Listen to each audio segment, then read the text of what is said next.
अरे रोहित, तू हमारे बेड पर क्या कर रहा है? तेरी ड्यूटी तो गेट पर खड़े होने की है ना, तू यहाँ पर क्या कर रहा है? और तेरे साहब दिखाई नहीं दे रहे, वो कहाँ चले गए? अरे मैम साहब घर पे नहीं है, तभी तो मैं आपके बेड पर हूँ। क्या मतलब? मतलब ये कि अगर साहब घर पर होते तो मैं आपके बेड पर कैसे आ जाता।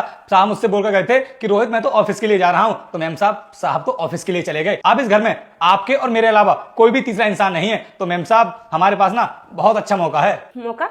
ये तू किस मौके की बात कर रहा है? अरे मैम साहब, आप इतनी भी भोली नहीं हो जो आप मेरी बात को समझ नहीं पाओगी। मैम साहब, आपको तो पता है कि आपकी शादी को कितने साल हो चुके हैं, लेकिन साहब ना अभी तक आपको बच्चे की खुशी नहीं दे पाए हैं। तो मुझे ना बड़ा दुख होता है ये देख करके कि अभी तक आपको बच्चे की खुशी नहीं मिल पाई है। तो मैं चाहता हूं कि ये खुशी ना मैं दे दूं आपको, क्योंकि मैम साहब वैसे भी साहब आज घर पर नहीं है और मुझे लगता है कि वो ना 2-3 दिनों के लिए कंपनी के काम से कहीं बाहर गए हुए हैं। तो हमारे पास ना बहुत अच्छा मौका है और मैम साहब देख लेना, मैं ना आपको बच्चे की खुशी जरूर दे दूंगा। तेरा दिमाग तो ठीक है? ये तू कैसी बातें कर रहा है? और तुझे कैसे पता कि तेरे साथ मुझे बच्चे की खुशी नहीं दे पा रहे हैं? मैम साहब, मुझे कैसे नहीं पता होगा?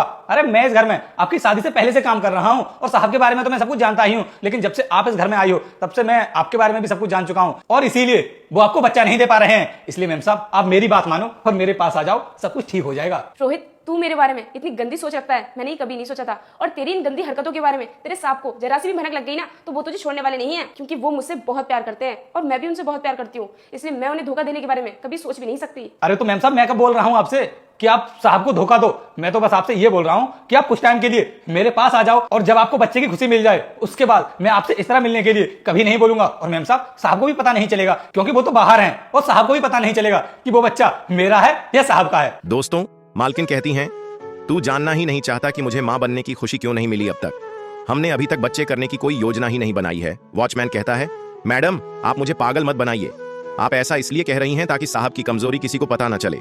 और आप चिंता मत कीजिए, बाहर के लोगों को यह भी पता नहीं चलेगा कि यह बच्चा मेरा है या साहब का। मालकिन कहती हैं, मैं तुमसे प्यार से बात कर रही थी और तुम मुझसे ऐसी बदतमीजी करोगे? तुमने अपनी हद पार कर दी है। चलो निकलो मेरे घर से। वह उसे पकड़कर घर से निकालने लगती है।